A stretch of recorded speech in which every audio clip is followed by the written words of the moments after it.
السلام علیکم۔ اسرائیل کا بائیکاٹ طالبان حکومت افغانستان جو ہر طرح کا اسرائیل کا بائیکاٹ کر رہی ہے اور کھل کر رہی ہے۔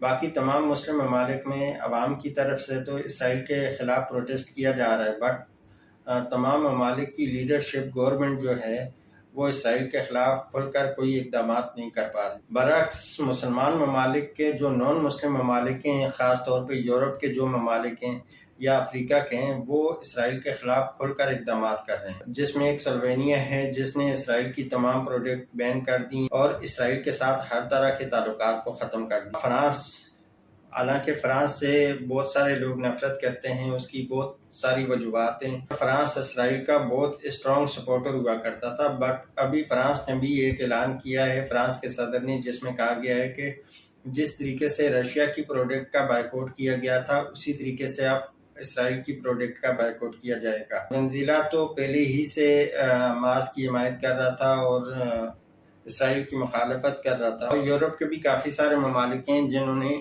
کھل کر اسرائیل کی مخالفت کی ہے۔ اچھا جی، اس دوران WWE کے سپر اسٹار انڈرٹیکر، جو WWE کے سب سے زیادہ پاپولر شخصیت ہیں، سب سے زیادہ نامی گرامی شخصیتیں، انڈرٹیکر کے نام سے وہ WWE میں ریسلنگ کرتے ہیں۔ تو انڈرٹیکر نے بیان دیا ہے کہ اسرائیل ایک ٹیررسٹ اسٹیٹ ہے جو بچوں کو مارتی ہے، جو خواتین کو مارتی ہے، جو ہاسپٹلز پہ اٹیک کرتی ہے، جو اسکولز پہ اٹیک کرتی ہے، جو صحافیوں کو مارتی ہے، اور اسرائیل کو کسی بھی صورت میں ایکسیپٹ نہیں کیا جانا چاہیے۔ اچھا جی، لاسٹ میں چینل کو سبسکرائب کریں، بیل آئیکن پہ کلک کریں، ویڈیو کو لائک اینڈ شیئر کریں اور کمنٹس کر کے اپنا فیڈ بیک دیں۔